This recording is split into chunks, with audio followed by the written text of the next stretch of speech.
Welcome, dear friend. Tonight, the kingdom beneath the ocean's waves, beneath the endless stretch of the ocean, where the world's horizon kisses the sky and time seems to pause. There lies a kingdom, forgotten by all but the whispers of the waves. It is a place that once pulsed with life, a jewel of civilization, where temples rose like mountains from the earth, and where gods were worshipped under the shadow of great stone structures.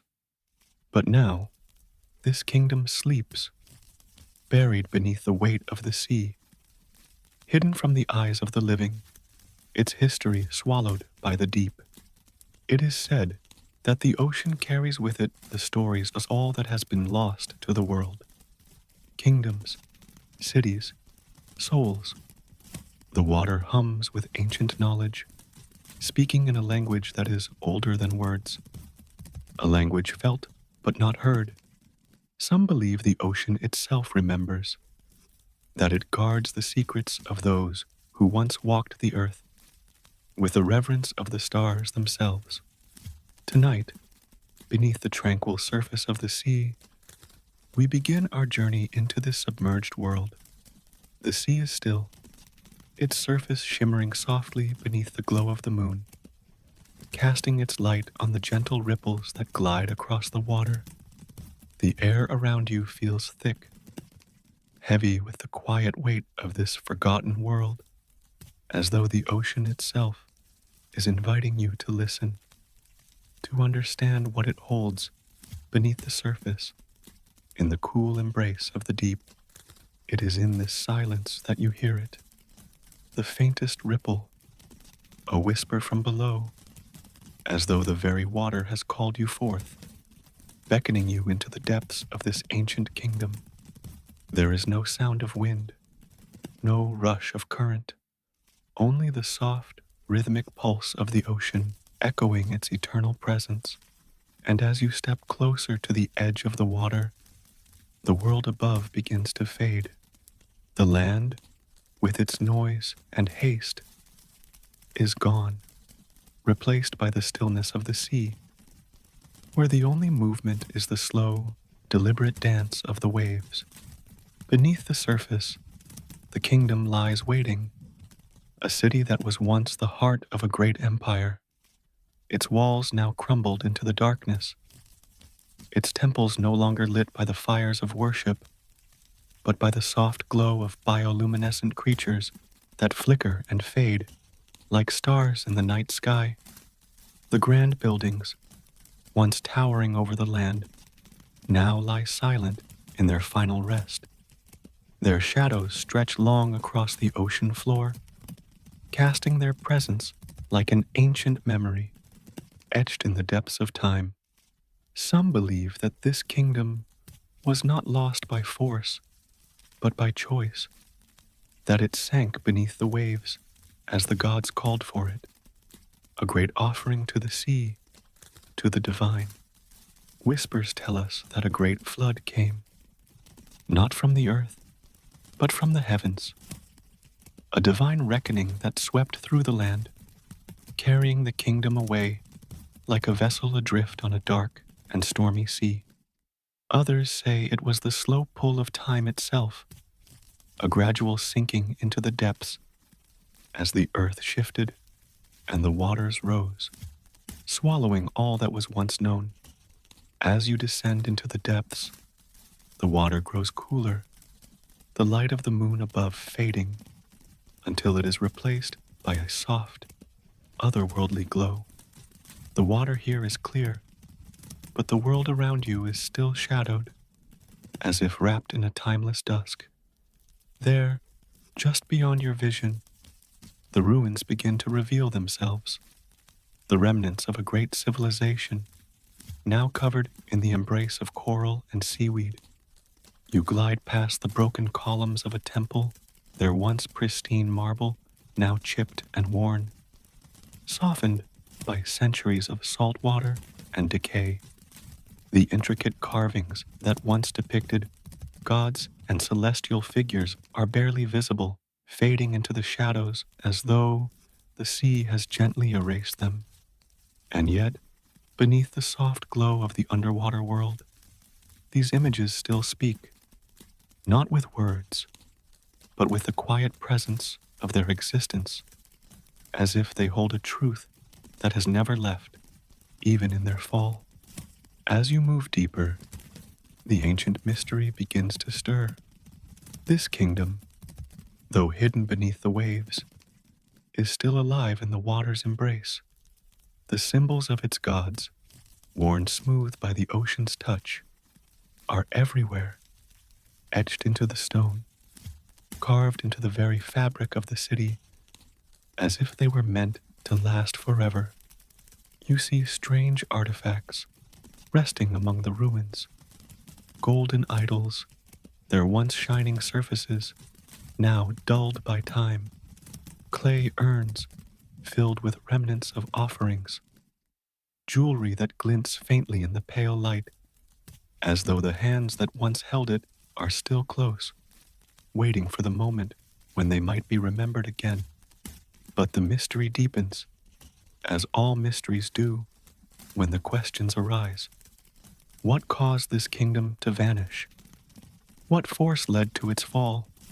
Was it a flood from the heavens? Or was it the weight of time, the gradual erosion of all things mortal, that led this great civilization to sink beneath the waves? Perhaps it was a combination of all, a perfect storm of fate, divinity, and nature. Or perhaps it was simply the passage of time, with all its quiet certainty, pulling this kingdom under, allowing the sea to claim its final resting place. There are no answers to be found here, only the soft echo of the water as it moves through the ruins, whispering its secrets in a language that is lost to the living. As you float among the remains of this city, you feel the weight of its history, its grandeur, and its quiet disappearance. The water moves around you, holding the kingdom in its depths, as if it is not just a place, but a memory, a forgotten dream that exists only in the silence of the sea. And as the chapter begins to fade, the ocean's hum grows softer, and the ruins slowly dissolve into the darkness of the deep. The city slips further into silence, its grand buildings and ancient temples swallowed by the waves, leaving behind only the faintest trace of its existence. The soft glow of bioluminescence flickers like the last spark of a fire that has burned its final ember, and you are left suspended in the silence, in the mystery of what was and what is no more. Perhaps this kingdom was never meant to be found. Perhaps it was always meant to sleep beneath the waves, hidden from the world, carrying its secrets in the soft pulse of the ocean's rhythm.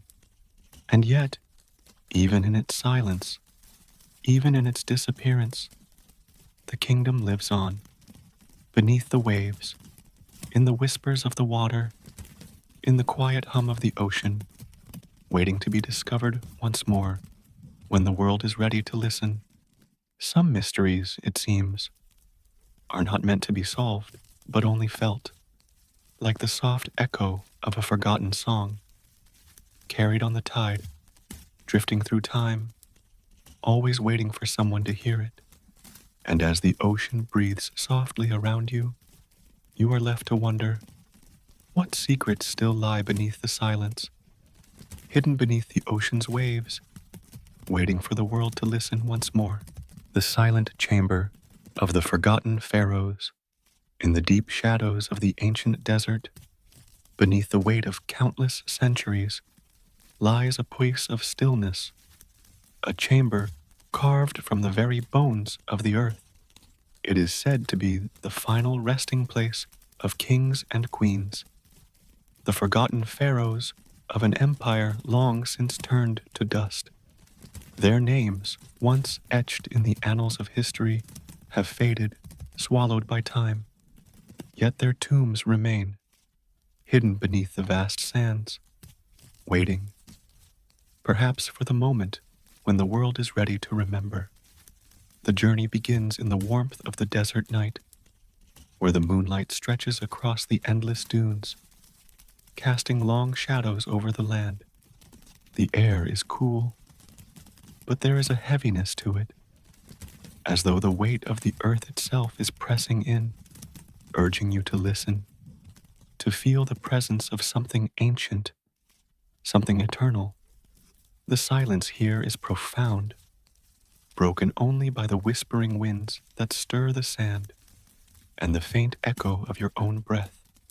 In forgotten corners of the earth, it is whispered that the tombs of the pharaohs are not just graves, but gateways, portals to the world beyond, where the gods themselves reside. These kings and queens, it is said, were not merely rulers, but divine beings, their power granted by the gods themselves.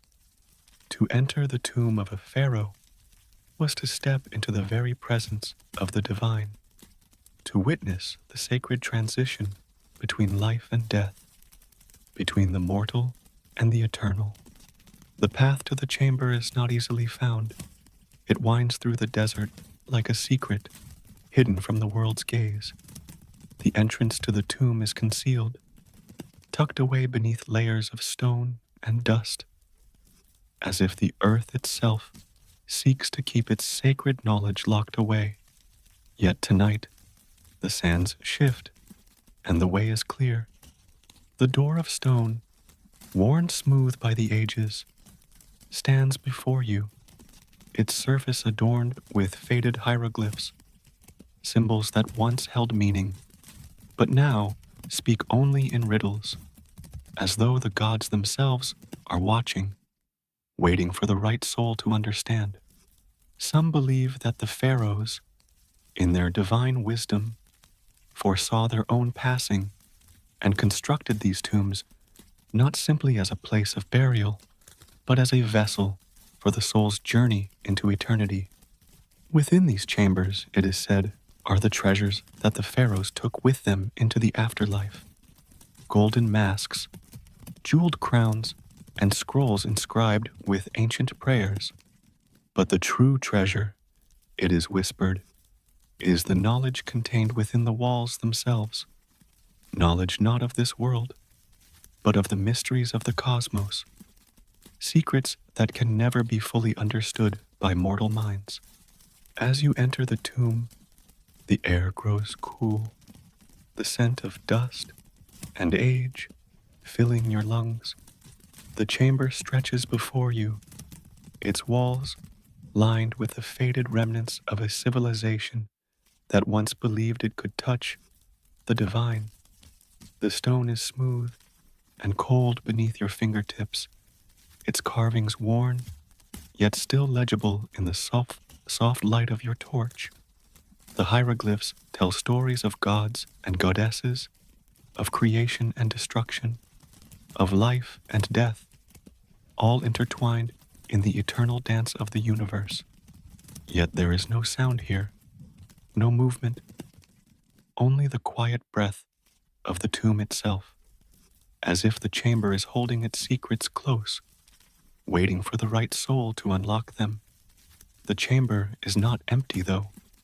The sarcophagus, draped in ancient cloth, lies at the center of the room, its surface covered in intricate carvings, symbols of power, of immortality, of the divine. The pharaoh's body, long gone, has been preserved by the sacred rituals of those who came before. What lies within the tomb keeper's secrets is unknown. Some say that the soul of the pharaoh still lingers here, that his spirit, bound to the chamber by ancient rites, watches over the tomb, guarding its mysteries. As you stand before the sarcophagus, the silence deepens, the weight of history pressing upon you. What was it like to live in such power, to wield the authority of the gods themselves? What was it like to be chosen to rule, to be seen as a god on earth? These questions hang in the air unanswered, as the chamber seems to breathe with the presence of the pharaoh's spirit. It is said that the eyes of the departed king are always watching, that his gaze never falters, even in death. But perhaps it is not the pharaoh's gaze you should fear, but the silence itself, for it is in the silence that the deepest mysteries of the tomb are held. As you move deeper into the chamber, the walls begin to close in, narrowing around you, like a breath held too long. The soft flicker of the torchlight casts long shadows, turning the hieroglyphs into figures that seem to move, to shift, and whisper. The weight of the silence presses upon you, as if the tomb itself is waiting, listening. What is it that it wants to tell you? What is it that the pharaohs knew? Something so sacred that it must be locked away in the deepest corners of the earth. And then, as you stand there, lost in the tomb's quiet mystery, the question arises, was it ever meant to be uncovered? Perhaps this chamber, this tomb, was never meant for mortal eyes, that the pharaohs, in their wisdom, buried their knowledge not for the world to know, but for the world to forget. Perhaps the deeper mystery is not in the tomb, but in its silence, a silence that speaks louder than words ever could, a silence that reverberates through the ages, calling to those who are ready to listen. The chamber begins to fade, the soft glow of the torch flickering, as the darkness grows, enveloping the tomb once more. The weight of history, the pharaoh's gaze, the silence of the tomb, all these things drift away like whispers carried on the wind as the tomb's door closes behind you. What secrets it holds, you may never know. What knowledge was buried here remains hidden, and perhaps it is better that way. Some things, it is said, are never meant to be uncovered. Some truths only echo in the silence, waiting for the right soul to hear them. Perhaps, in the end, it is not the tomb that holds the mystery, but the question itself. And as the night deepens, you are left with the quiet feeling that some voices only echo when we are ready to listen. The tomb is sealed once more, its secrets resting quietly in the dark, waiting to be discovered when the world is ready. The temple beneath the jungle canopy, in the depths of a forgotten jungle, where the dense foliage stretches out like an endless sea of green, there lies a temple, ancient and veiled by the weights of time. The path to it is obscured, hidden by the twisting vines and towering trees that have slowly swallowed the stone and stonework, as if the earth itself seeks to protect its secrets. This temple, once a place of reverence and power, now stands in quiet solitude, its sanctity preserved by the deep silence that surrounds it. Its purpose has faded, its worshippers long gone, yet it remains, still and sacred, like an old dream that refuses to fade away. The journey begins at the edge of the jungle, where the air is thick with the smell of damp earth and the sound of leaves rustling in the soft breeze. The sun filters through the canopy above, casting fragmented beams of light that break through the green, illuminating the way forward. The path is narrow, nearly invisible, as the jungle grows thick around you, guiding you deeper into its heart. Each step seems to draw you further away from the world above, into a place where time moves differently, where the past lingers in the air, carried on the quiet whispers of the trees. It is said that this temple was built by a civilization long lost to history, a people whose devotion to their gods shaped every part of their lives. They believed that the earth, the jungle, and the heavens were one, and that by building this sacred place, they could commune with the divine. The temple was not just a structure, but a bridge between the mortal world and the gods. Its carvings tell the story of the celestial alignment, the dance of the stars, and the intricate balance between life and death. The temple's walls, though now worn and covered in the creeping embrace of vines, still whisper of rituals performed beneath the canopy, where the air was thick with incense and the sound of drums. As you step closer to the temple, the feeling of ancient presence grows stronger, as though the very stones are alive with memory. The temple, once a place of reverence, is now swallowed by the jungle, its grand steps now broken, its pillars leaning with age, and the stone walls covered in moss, as though nature itself has claimed the place. Yet, despite the passage of time, the temple stands, resilient, patient, as if it is waiting for something or someone to come and remember. The doorway of the temple is half hidden, nearly swallowed by the roots of an ancient tree. The stone is cool beneath your fingers, smooth from centuries of hands that have touched it, though the symbols are now faint, worn by the passage of time. Some believe that these carvings were once alive with meaning, each one a key to understanding the divine mysteries that the temple was built to honor. Yet, over time, the meanings have faded, and only the shapes remain, their stories locked in the silent stone. Beneath the surface of the earth, it is said that the temple's true power lies hidden. There are whispers of sacred chambers buried beneath the stone, where the greatest of rituals were performed, rituals that called upon the gods themselves, drawing down their power to the hearts of the temple's walls.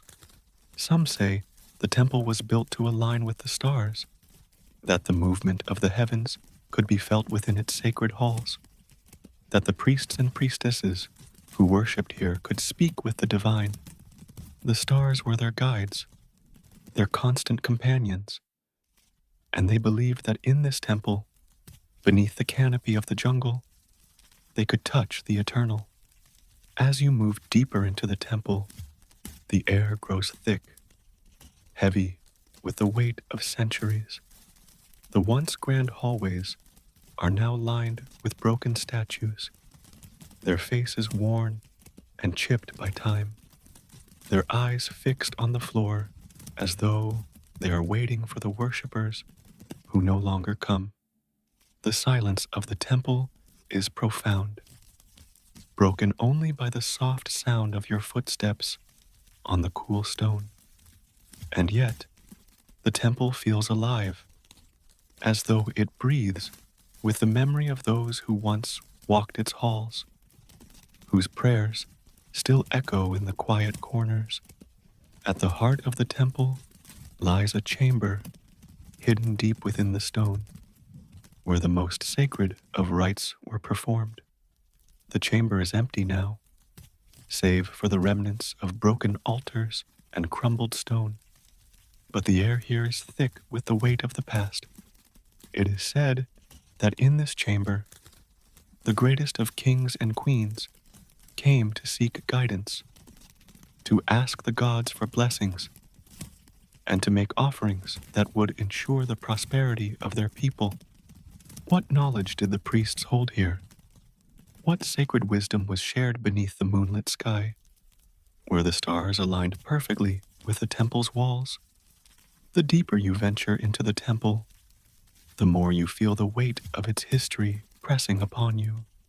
There is no clear answer here, no grand revelation, only the silence that fills the space between the stones.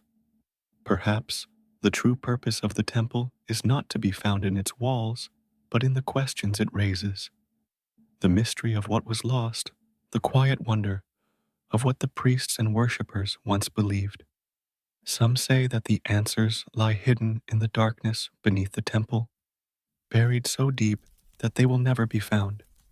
Others believe that the temple was always meant to be forgotten, that it was built not to last, but to be lost to time, as a reminder that the divine cannot be contained, that it is forever beyond our grasp. As the journey through the temple fades, you feel the weight of its history, its silence, its secrets. The jungle outside continues to hum, the wind stirring the leaves, but the temple remains still, as though it is waiting, waiting for the world to remember, or perhaps waiting for the right soul to listen. The stones are not just stone, they are memory, they are story, they are echo, and as you step back into the jungle, the image of the temple lingers in your mind, a place of devotion, of mystery, of quiet awe. Perhaps the temple was never meant to be uncovered fully, for some mysteries, it seems, are meant to remain hidden. And yet, even in its silence, even in its decay, the temple continues to speak, its whispers carried on the breeze. In forgotten corners of the earth, it is said that when the world is ready, the temple will once again rise from the jungle's embrace, its story told in the quiet rustle of the leaves, in the soft sigh of the wind. But for now, it waits, silent, sacred, and eternal, the mirror of the hidden city in a forgotten valley. Beyond the reach of the world's gaze, there lies a city, hidden beneath the thick cover of mist and shadow. It is a place lost to time, where the once bright walls now crumble into the earth, overtaken by the patient hands of nature. This city, once alive with the hum of its people, now rests in quiet ruin. Yet beneath the surface of these broken stones, a forgotten truth stirs, a secret held by the city itself, bound within the silent ruins of its heart. It is said that this city was built not with stone and mortar alone, but with a deep reverence for the divine. Its creators, a people whose names have long slipped from memory, believed that they could reflect the divine within their city, that the very layout, the buildings, the pathways, would form a mirror to the heavens. They believed that in this city, they could touch the stars and the gods would see them, that their reflection would forever remain in the realm of the sacred. But like all things, the city fell. Its walls crumbled, its temples sank into dust, and its once thriving streets faded into the wilderness. The journey begins at the edge of this forgotten place, where the air is thick with the scent of damp earth, of leaves that have long since lost their color, and of stone worn by the breath of time. The city seems to emerge from the mist, like a dream that is slowly taking shape. The silhouette of ancient walls, the ghostly outline of arches, all softened by the haze that surrounds them. The air feels heavy with the weight of what was, as if the very atmosphere holds the memory of the city's former glory. As you step into the heart of the city, the silence deepens, wrapping around you like a blanket. The streets, though once bustling with life, are now empty. The only sound is the soft rustling of leaves in the wind and the distant call of an unseen bird. The stone beneath your feet is cracked, but the pathways still hold their shape, as though the city itself is unwilling to completely let go. And yet, despite the decay, there is something undeniably sacred about this place, something that reaches out to you from the depths of time, calling you to remember. The center of the city holds a secret, a mirror of sorts, a relic that remains untouched by the centuries. It is said that this mirror was crafted with the belief that it would reflect not just the city, but the heavens themselves. The mirror was not of glass or metal, but of stone, its surface polished to perfection so that it could catch the light of the sun, the moon, and the stars. The mirror was a conduit, a portal, through which the people of the city could connect with the divine, a place where they could glimpse the truths of the universe. It is whispered that when the gods looked into it, they could see not just the city, but the very fabric of time and space itself, the ebb and flow of life, the cycles of the seasons, and the eternal dance of the stars. But now, the mirror lies shattered, its fragments scattered across the broken ground, the reflections of the heavens lost to time. The stone that once shone with celestial light is now dulled, its surface cracked and worn by centuries of neglect. Still, as you step closer to the ruins of the mirror, you feel its presence, not in its physical form, but in the weight of its purpose, the mystery it once held. The mirror is not simply an object, but a symbol of the city's quest to connect with the divine, to reach beyond the limits of the mortal world, and touch the eternal. As you stand before the remnants of the mirror, the city's story begins to unfold in layers. The people who built this city, who constructed this sacred reflection, were not just seeking knowledge or power, but something deeper. They were seeking meaning, seeking to understand their place in the vast, infinite expanse of the universe. They believed that by reflecting the heavens within their city, they could touch the divine, that they could see the truth of existence, not just through their eyes, but through the eyes of the gods themselves. The mirror was not meant to be a tool for vanity, but a bridge to something greater. Yet, as with all things, the mirror and the city were lost, their sacred connection forgotten by the sands of time. The city, once a reflection of the divine, now lies in ruin, its streets empty, its buildings crumbled. The mirror, shattered and scattered, no longer reflects the heavens, but lies in pieces, a silent reminder of what was once possible and what has been lost. As the wind stirs the ruins, you begin to wonder, was it the loss of this sacred reflection that caused the fall of the city? Did the gods turn away, their gaze lost in the shattered pieces of the mirror?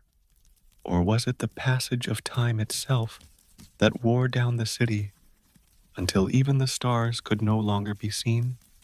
The mystery deepens as you consider the nature of the mirror itself. Was it truly a mirror, or something more?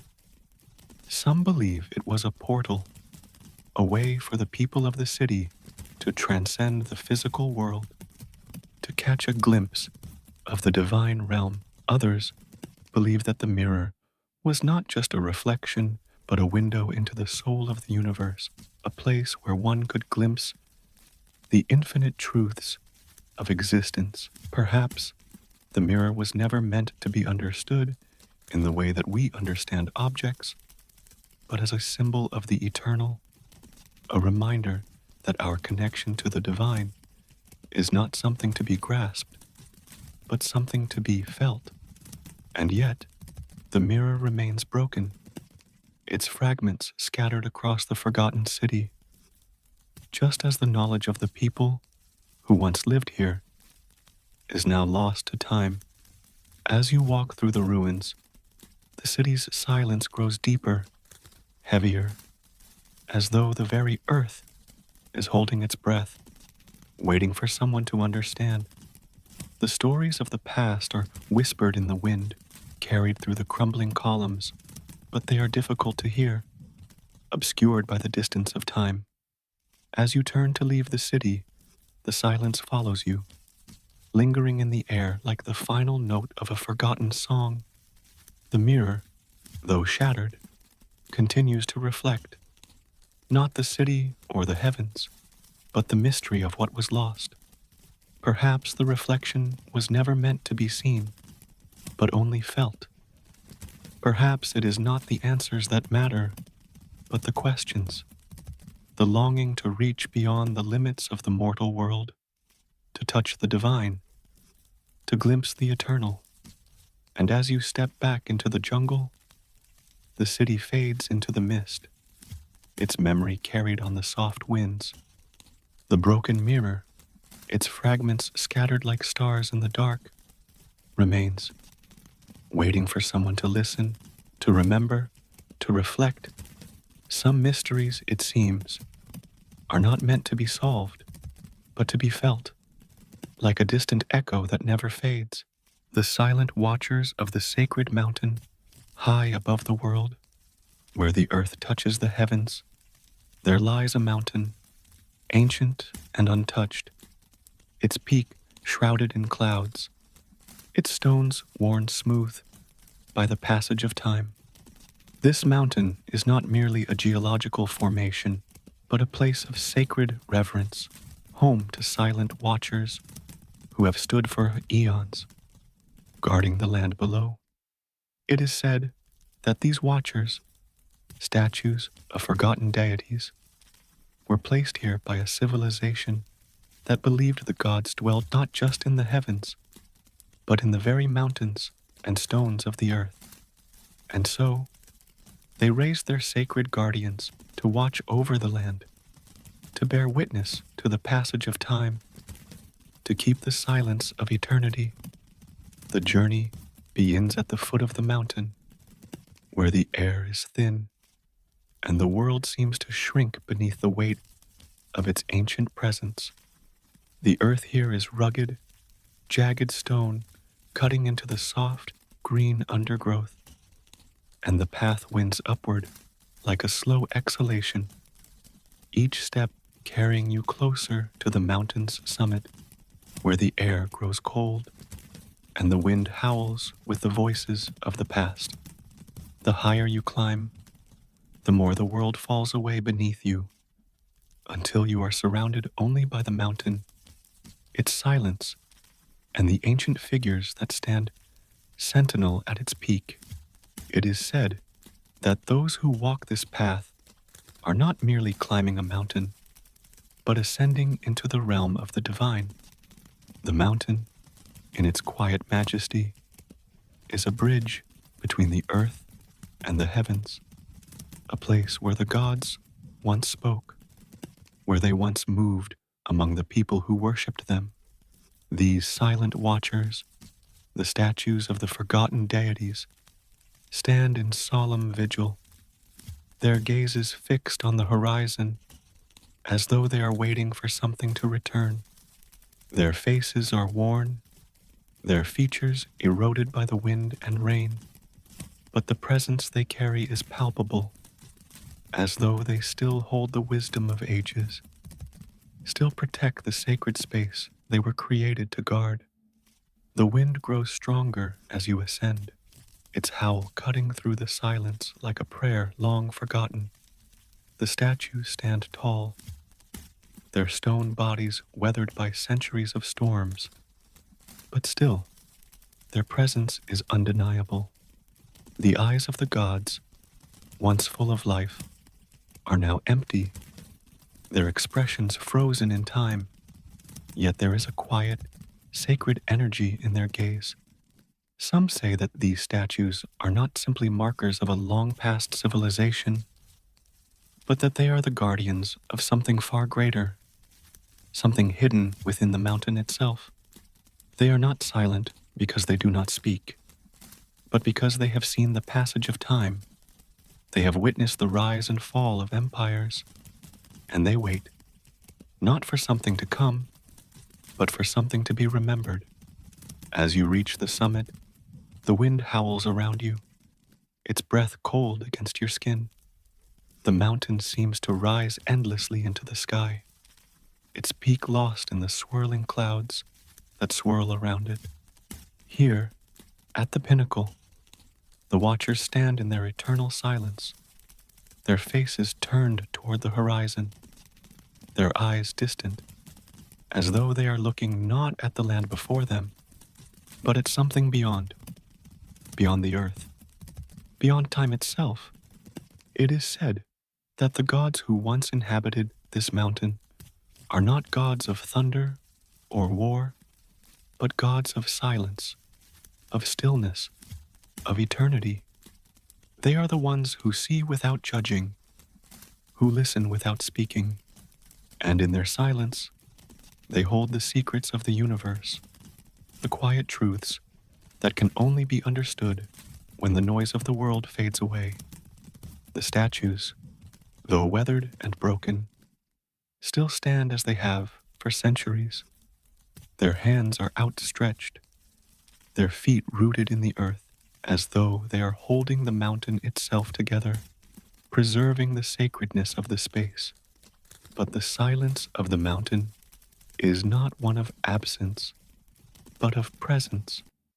There is a certain peace here, a peace that comes with standing in the face of eternity, in the presence of something that has seen all that is and all that was. The air grows heavy with this ancient stillness, and you are left to wonder, what is it that these statues know? What secrets do they hold, waiting in the quiet shadows of their gaze? The mountain holds its mystery like a precious stone buried deep within the earth, too sacred to be uncovered, too ancient to be fully understood. It is said that those who seek the truth here may never find it, for the mountain is not meant to reveal its secrets to just anyone. Perhaps it is not meant to be known, but only felt, the presence of the divine that lingers in the silence of the statues, in the stillness of the mountain, in the spaces between the winds. Some believe that only in the silence, only when the world falls away, can one truly hear the whispers of the gods. The mountain asks nothing of you, and yet it offers everything, not in the form of answers, but in the offering of quiet, of peace, of eternity. As the journey fades, and you turn to leave the summit, the wind continues to blow. The clouds swirl above you, and the statues stand in their eternal watch. Perhaps, like the mountain itself, they are not meant to be understood, but only to be witnessed, only to be remembered in the stillness they offer. The mountain holds its secrets close, its guardians standing watch, waiting not for something to come, but for something to return, perhaps not in the form of gods or worshippers, but in the quiet understanding that time is endless, and that silence holds its own truth. The journey down the mountain is slow, as if the very air pulls you back into the world below. The wind fades, the silence lingers, and the statues remain, rooted to the earth, watching, waiting. The mountain's mystery is not one to be solved, but to be felt in the quiet, in the space between heartbeats, in the pause of breath. And as you descend into the valley below, the mountain stands tall behind you, its watchers still gazing at the horizon, holding the eternal peace that only they can know. Perhaps, like the mountain, some mysteries are not meant to be fully understood, but only to be felt in the silence, in the space between time, in the sacred stillness of the world. And as the world falls away, you are left with the sense that the mountain, with all its ancient wisdom, will remain, waiting, watching, in its quiet, eternal silence. The path to the forgotten library, in the heart of an ancient, mist-shrouded forest, where the trees stand like silent sentinels, a path winds its way toward a forgotten library, This library, long hidden from the eyes of the world, once held the collective wisdom of a civilization lost to the sands of time. Its walls, now crumbled by age and neglect, are covered in ivy and moss, as though nature herself seeks to reclaim what once was. Yet beneath the quiet ruins, there is still a pulse, faint but undeniable, a quiet hum that speaks of a knowledge waiting to be rediscovered. The journey begins as you step onto the hidden path, where the air is thick with the scent of damp earth and the soft rustle of leaves beneath your feet. The forest is dense, the trees towering above you like guardians of some ancient secret. Sunlight filters through the thick canopy in broken rays, casting long shadows on the forest floor. It is a peaceful place, yet the stillness carries with it the weight of something forgotten, something long buried beneath the earth. The path is narrow, winding through the thick underbrush, as if it too has been hidden, waiting to be uncovered by those who are meant to find it. It is said that this library was not merely a place of learning, but a sanctuary, a sacred space where the greatest minds of an ancient civilization gathered to record their knowledge, their discoveries, and their truths. Some believe that the library held the key to understanding the mysteries of the universe, the very fabric of existence itself. Its shelves, once filled with scrolls and manuscripts, contained wisdom that spanned across every field of knowledge: philosophy, astronomy, medicine, and even the mysteries of the soul. The people who built this library believed that through knowledge they could touch the divine, and they sought to preserve their understanding for future generations. But now, the library is silent, its treasures lost to time, its shelves empty, as if the earth herself has swallowed its secrets. As you make your way deeper into the forest, the path narrows further, the trees growing thicker around you, their trunks like ancient pillars, their branches intertwined above like the ribs of a great, forgotten creature. The air grows cooler, the quiet of the forest enveloping you, and with every step, the world outside seems to fade away. The only sound is the soft crunch of leaves beneath your feet and the distant call of a bird, a sound that seems both out of place and perfectly at home in this sacred space. Soon you begin to see it. The first signs of the library. The stone walls emerge from the forest floor, half hidden beneath the thick blanket of moss and ivy. The once grand arches now lie in ruins, their edges crumbled and worn by the relentless passage of time. But even in its decay, the library holds a quiet majesty, as though it is waiting for the world to remember, waiting for the moment when it will once again become a place of reverence. As you approach the crumbling structure, the air around you grows heavy with the weight of history. The stone is cool to the touch, and as you run your fingers over the surface, you feel the faintest trace of something ancient, something that has been here for much longer than you can imagine. The walls are covered with intricate carvings, their meanings lost to the ages, yet they still hold a beauty, a grace that speaks to something beyond time. Some of the carvings depict celestial bodies, stars and planets arranged in patterns that hint at a knowledge of the heavens. Others depict figures in flowing robes, their hands raised in silent prayer, as though they are calling upon forces beyond the earth.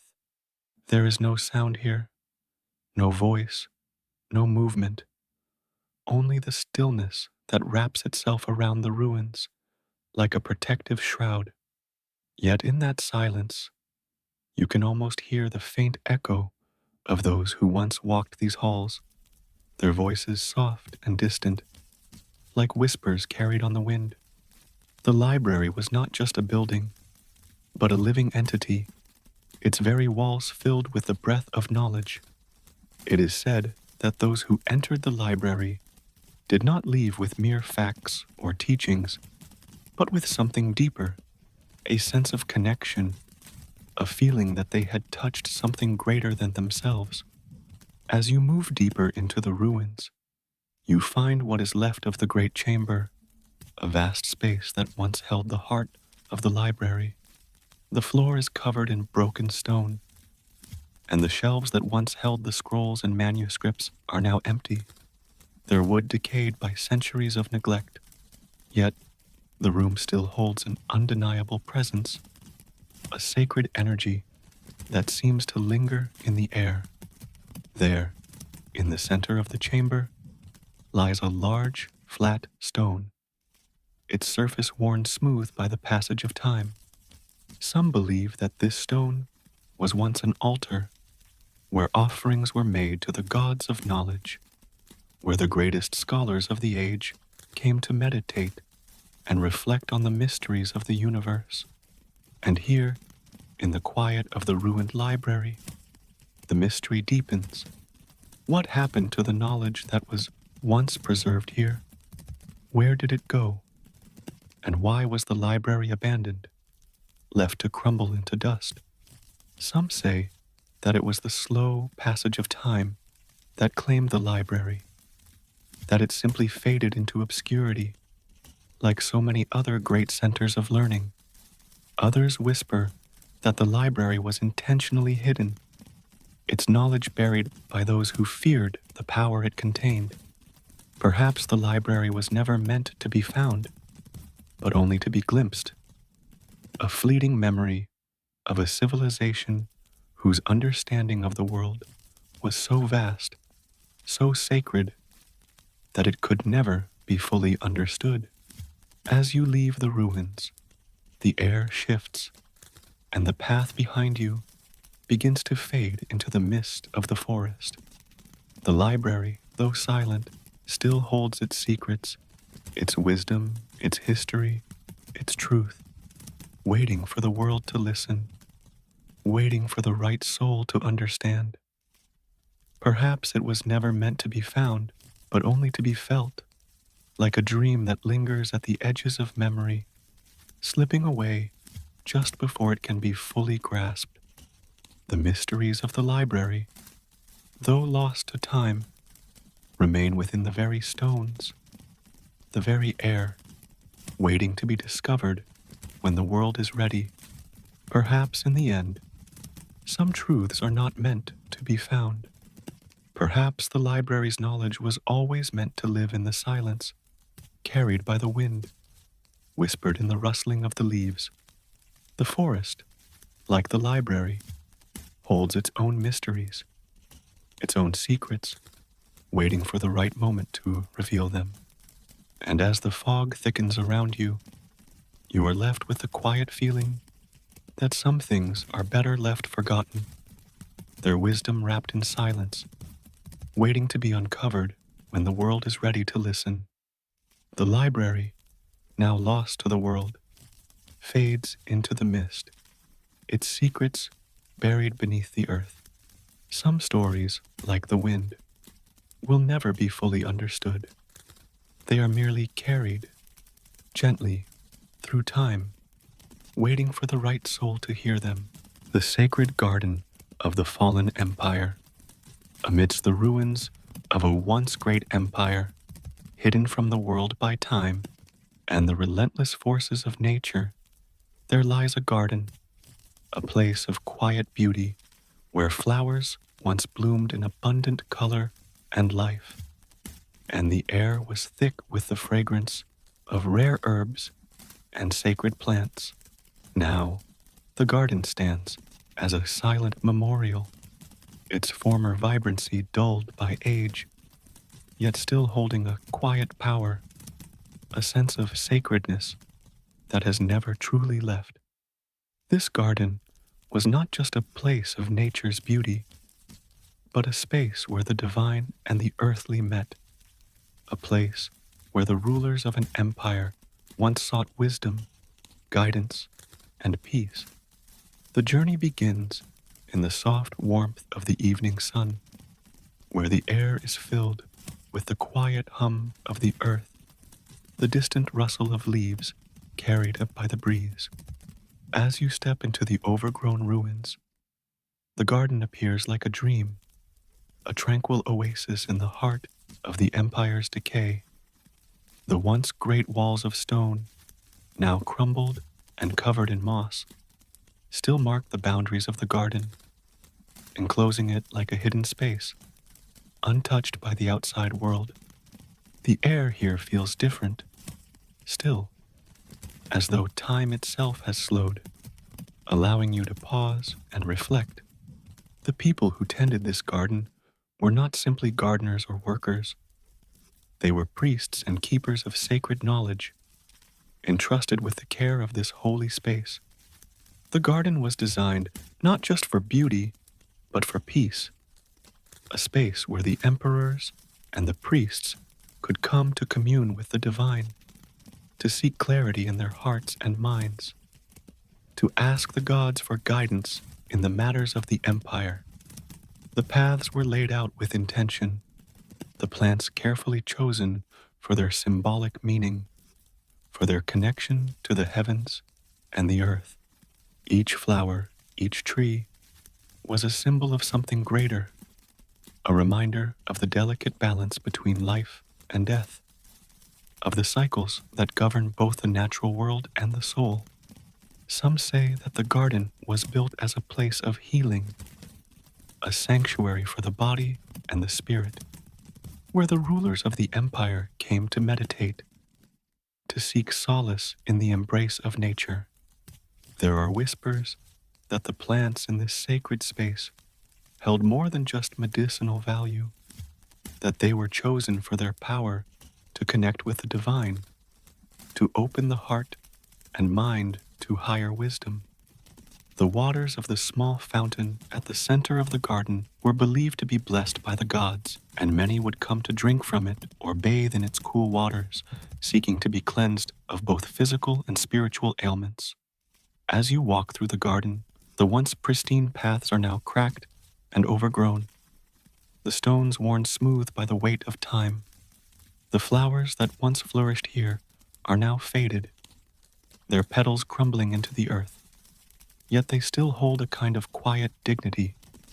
The trees that once shaded the emperor's steps now stand tall but barren, their branches reaching toward the sky like old weathered hands.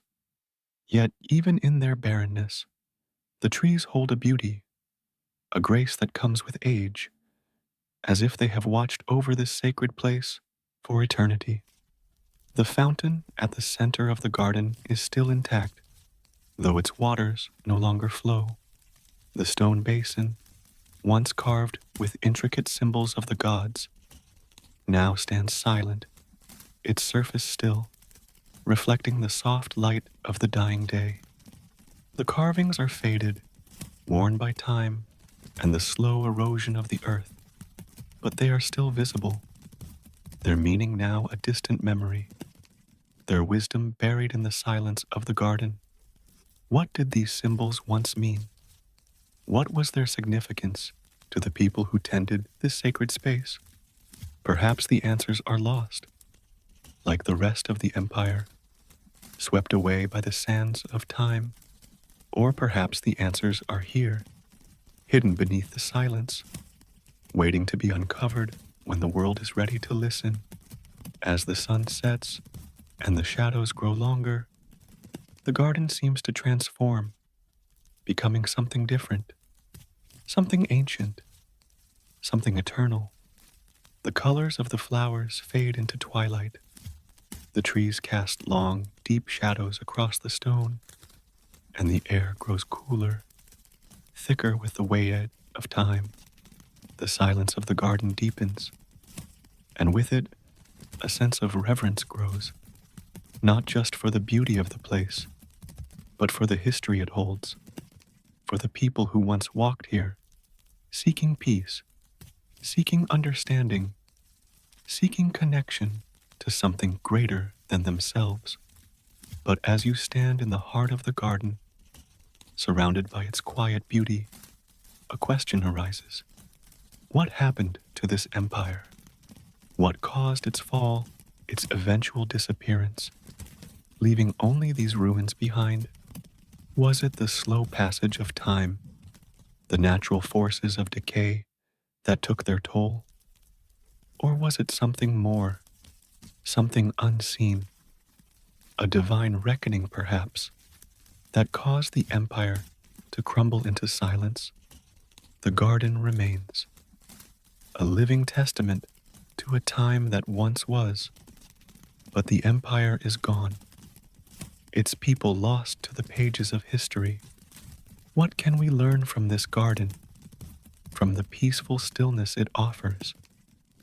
Perhaps the lesson is in the silence itself, that all things, no matter how grand, must eventually fade, and that the most sacred spaces are those that endure, even in their decay. As the last light of day slips away, the garden falls into shadow, its mysteries resting beneath the weight of the coming night. The quiet hum of the earth seems to fade, and the air grows still once more. What remains is the sacredness of the space, the reminder that all things are cyclical, that life and death, growth and decay, are all part of the same eternal dance. The garden, though abandoned, remains a sanctuary of memory, of beauty, and of reverence for the divine forces that shaped it. Perhaps, like this garden, some things are never meant to last. Perhaps their true beauty lies in their impermanence, in the way they endure, quietly and patiently, through the passage of time. And as the stars begin to twinkle above, the garden waits in the silence, its story told not in words, but in the soft rustle of leaves, in the stillness of its paths, in the echo of its forgotten beauty. It is a place of peace, of memory, and of quiet understanding, a place where time slows, and the soul can find its way back to the sacred. The garden stands, waiting, as the world fades into night. Some voices only echo when we are ready to listen, and this garden, this sacred space, will continue to speak, softly, eternally, to those who seek its wisdom. The moonlit ruins of the Temple of the Stars, high upon a lonely hill, where the earth falls away into the quiet expanse of the night, there stands a temple, or rather, what remains of one. Time has woven its quiet tapestry here, and the stones of this once sacred place are worn, their edges softened by centuries of wind and rain. The temple was dedicated to the stars, to the celestial bodies that moved across the sky, like ancient guardians, watching over the world below. The people who built this temple believed that through the stars, they could connect with the divine, that in the quiet, distant light of those eternal orbs, they could touch the heavens themselves. Tonight, as the moon casts its silver glow over the land, the temple is bathed in an ethereal light, as though the heavens have turned their gaze back upon this forgotten space. The journey begins in the stillness of the evening, where the air is cool and thick with the scent of earth, the horizon stretching out before you like a darkened canvas, dotted with the soft flicker of stars. The path to the temple is narrow, winding up the hill, where the world below grows distant, and the only sound is the quiet rustle of leaves in the breeze. The earth beneath your feet is solid, ancient, as though the land itself is carrying you to a place that has always existed, waiting for you to come and remember. The temple, though now a ruin, still stands in quiet majesty, The columns, once tall and strong, are now broken and crumbled, their once smooth surfaces now jagged and worn. The carvings that once adorned the walls, images of gods, of celestial symbols, of cosmic alignments, are faint, their details softened by the slow passage of time. But there is a beauty in this decay, in the way the stones have weathered, in the way the temple's purpose seems to have faded into the earth itself. It is as if the temple, once filled with the sacred energy of prayers and rituals, now rests in silence, waiting for the world to return to it. Some believe that this temple was built to honor the stars themselves, that its stones were carefully aligned with the constellations above, that the priests and worshippers who gathered here could feel the pulse of the cosmos beneath their feet. The stars were not merely distant lights in the sky, but living beings, powerful forces that shaped the world and guided the people who called this place home.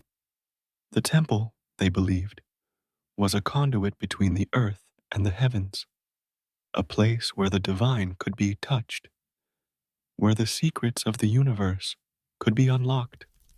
As you step closer to the ruins, the air seems to shift, the stillness growing deeper, thicker. The moonlight casts long shadows across the stones, and the once glorious architecture of the temple now feels like a memory, a ghostly echo of a time long past. The space feels vast, yet intimate, as though the temple was built not to overwhelm, but to welcome those who sought communion with the stars. And now, even in its ruin, the temple still holds that sacred feeling, as though it is not just a place of stone, but a vessel, carrying with it the quiet ancient energy of those who once worshipped here. In the heart of the temple lies an altar, its surface worn smooth by centuries of offerings, of prayers spoken in the stillness of the night. It is said that this altar was used to make offerings to the stars, to send prayers up into the heavens, where the gods could hear them and answer in ways that only the stars could reveal. The altar is now empty, its purpose long forgotten, but there is still something sacred about it, something that speaks of a time when the people who lived here believed deeply in the power of the stars. Some say that even now, the altar holds the echoes of those prayers, that if you stand there long enough, you might hear the faintest whisper of a prayer from the past, drifting on the wind, carried on the breath of the earth itself. The stars above you are distant now, their light faint against the vastness of the night sky, yet their presence is undeniable. It is as though the stars are watching over the temple still, though the people who once worshipped them have long since disappeared. The moon casts its soft glow over the ruins, illuminating the broken columns and shattered stone, and for a moment, it feels as though the heavens themselves are weeping for this forgotten place, for the knowledge that was lost, for the connection between the earth and the stars that has since been severed. As you stand in the center of the temple, surrounded by the ruins of a civilization that once touched the divine, the mystery deepens. What happened to the people who built this temple? What caused the stars to turn their gaze away from this sacred space, leaving it to crumble into dust? Was it the passage of time, the slow decay of all things?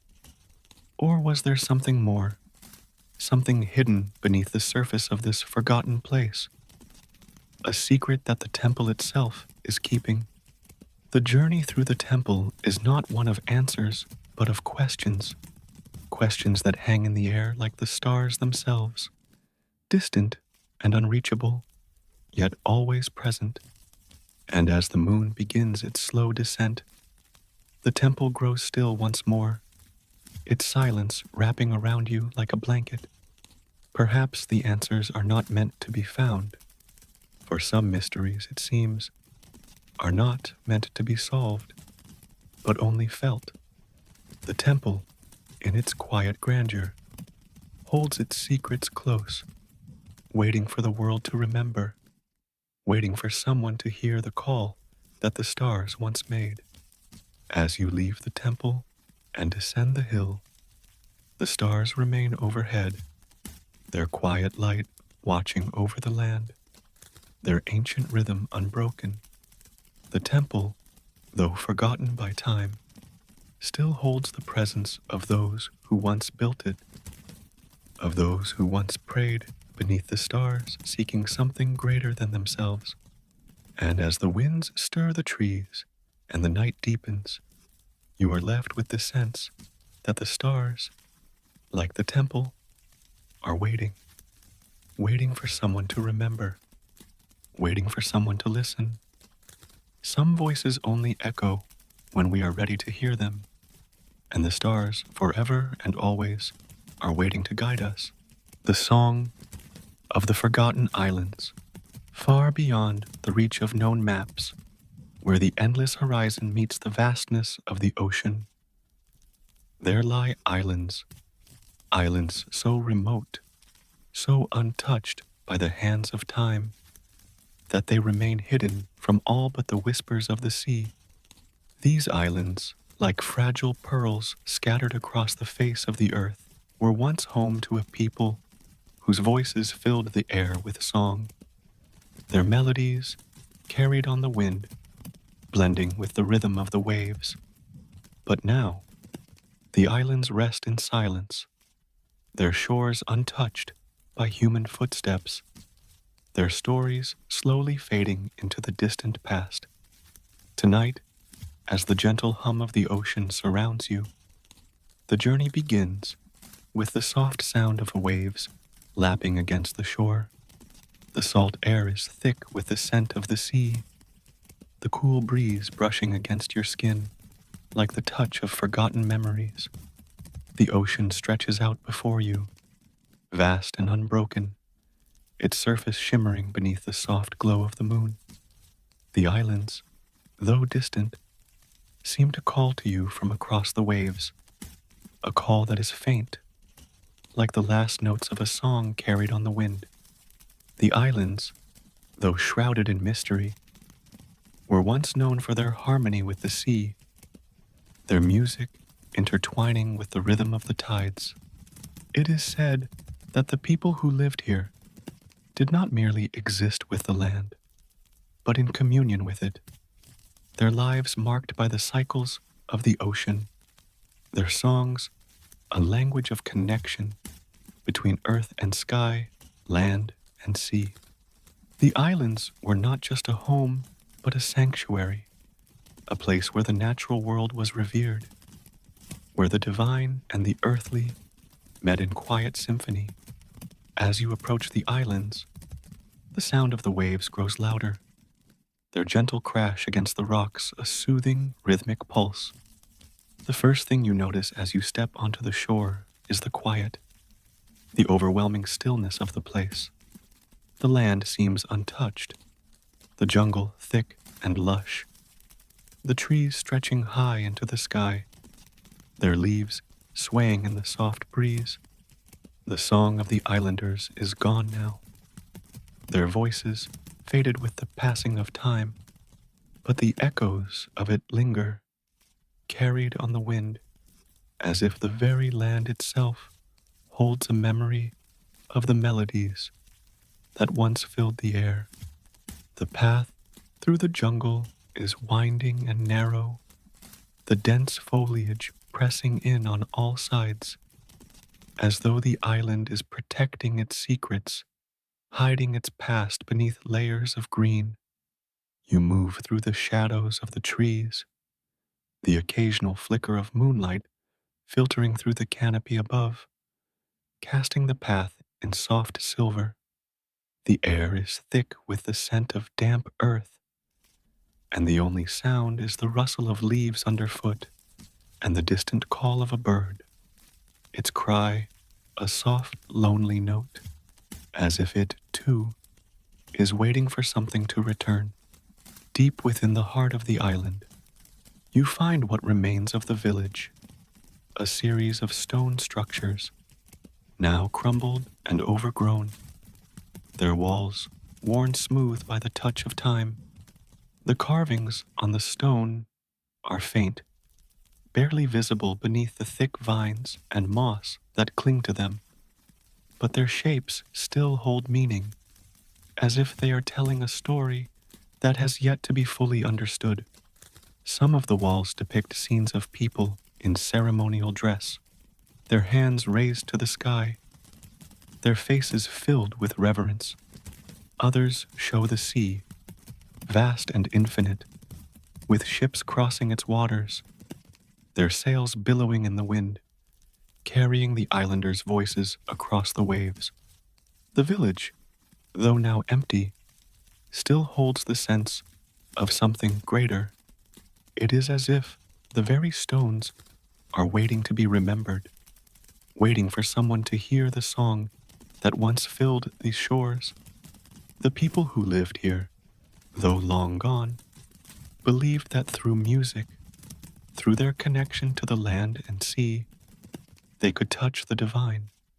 Their songs were not mere melodies, but prayers, prayers to the gods of the ocean, the stars, and the earth, asking for protection, for wisdom, for harmony. The deeper you venture into the village, the more the air seems to hum with the memory of these songs.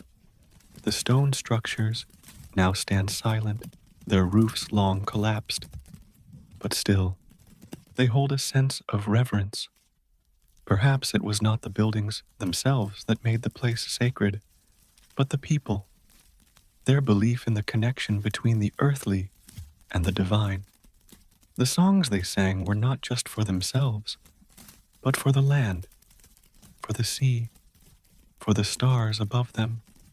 It is said that when they sang, the islands themselves seemed to respond, the waves rising and falling in time with their melodies, the wind carrying their voices across the water to other lands, other shores.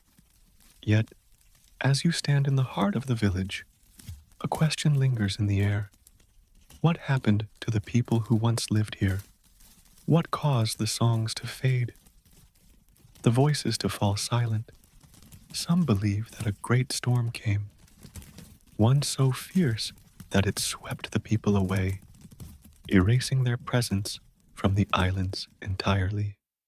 Others whisper of a gradual disappearance, the islanders leaving the sacred land in search of something new, something unknown.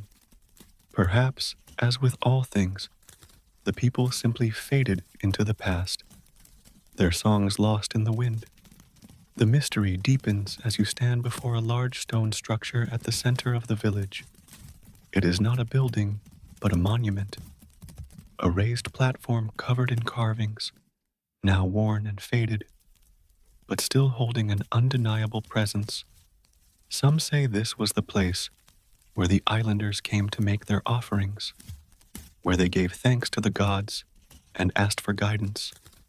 The stone is worn smooth by the touch of countless hands, and as you rest your palm against it, you feel the faintest pulse, as if the island is still alive, still waiting for its song to be sung once more. As the moon climbs higher in the sky, casting its soft light across the village, the silence grows deeper. The wind stirs the leaves, but the air is thick with the weight of the past.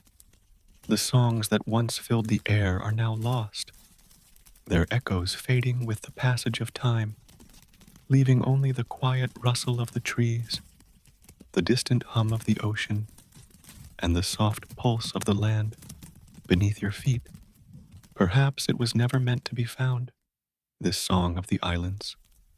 Perhaps it was always meant to fade, to drift away with the wind, to be carried on the waves, never to be fully understood.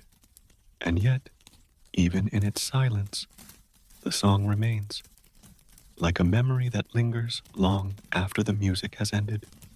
The islands may be forgotten, their voices lost to time, but their song lives on, carried in the breeze, in the rhythm of the waves, in the soft hum of the earth, waiting to be heard again when the world is ready.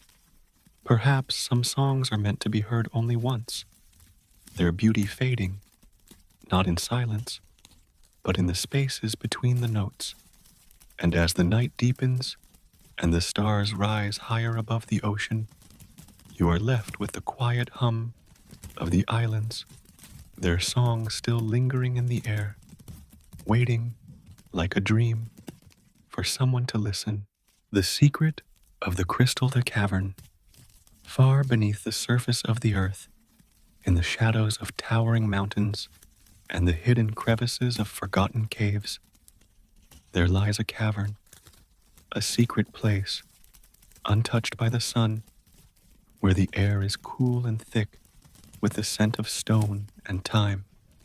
This cavern, ancient and veiled in mystery, holds within it treasures not of gold or jewels, but of a different kind of beauty, the crystal, glowing softly in the dark, casting their faint light across the walls, like forgotten stars, long lost to the sky.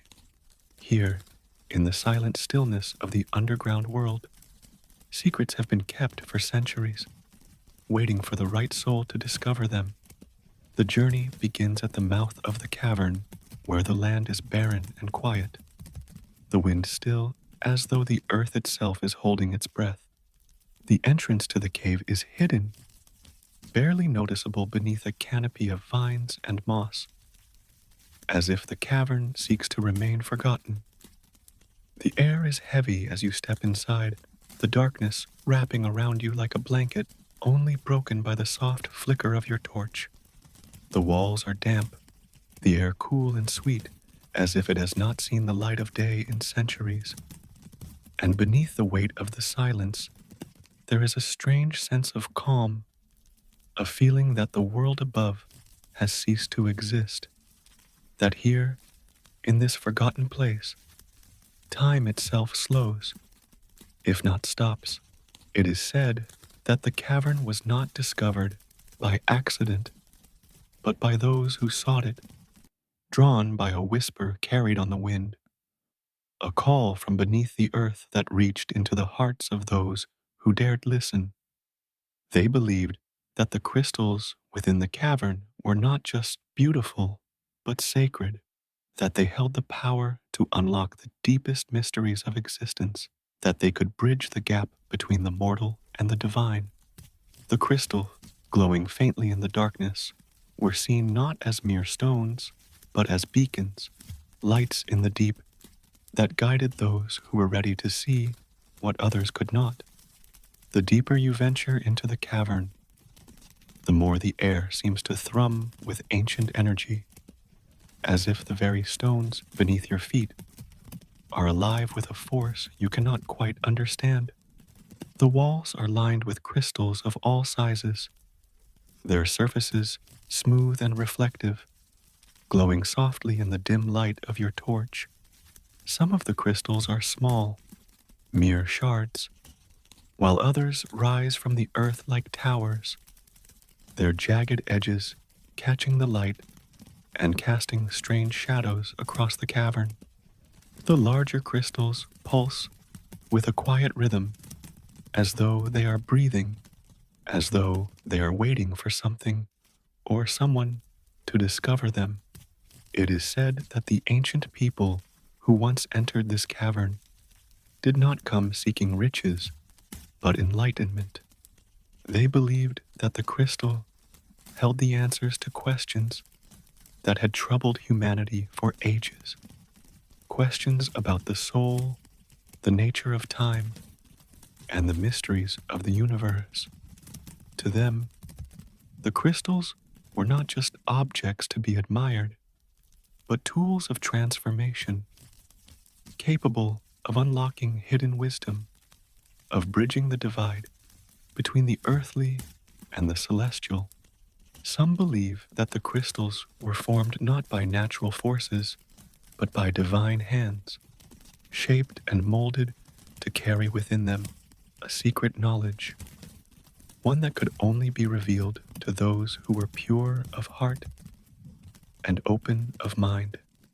As you walk deeper into the cavern, the soft light of the crystal grows stronger, casting the entire space in a muted glow, as though the very essence of the earth is alive with light. The walls of the cavern begin to shift, becoming more intricate, adorned with strange markings that seem to pulse in time with the crystals. The carvings are worn, almost illegible, but their shapes are familiar: spirals, circles, and symbols that suggest something greater, something beyond the boundaries of time and space. They speak of ancient wisdom, of knowledge passed down through generations, of teachings that were once understood but are now lost to the shadows of time. As you stand in the heart of the cavern, surrounded by these ancient crystals, the mystery deepens. What was this place once? Who were the people who built it? Who came here seeking answers? What secrets did they uncover? And what was lost when they left? The crystal, though silent, seemed to hold the answers, not in words, but in their presence. The light they cast is not harsh or bright, but soft, gentle, as though they are inviting you to look deeper, to see what lies beneath the surface. The deeper you look into the crystal, the more you feel a sense of connection, not just to the cavern, but to something far greater, something eternal. The crystals seem to speak in a language of light, their silent messages slowly unfolding like the petals of a flower, their secrets revealing themselves not in haste, but in quiet moments of reflection. The cavern, once a place of mystery, becomes a mirror, a place where you are drawn into the depths of your own soul, where you confront the questions you have always carried within you, the truths that you have long since forgotten. But just as the answers begin to emerge, just as you feel that you are on the brink of understanding, the cavern falls silent. The crystals cease their gentle pulse, their light fading, leaving you in the dark.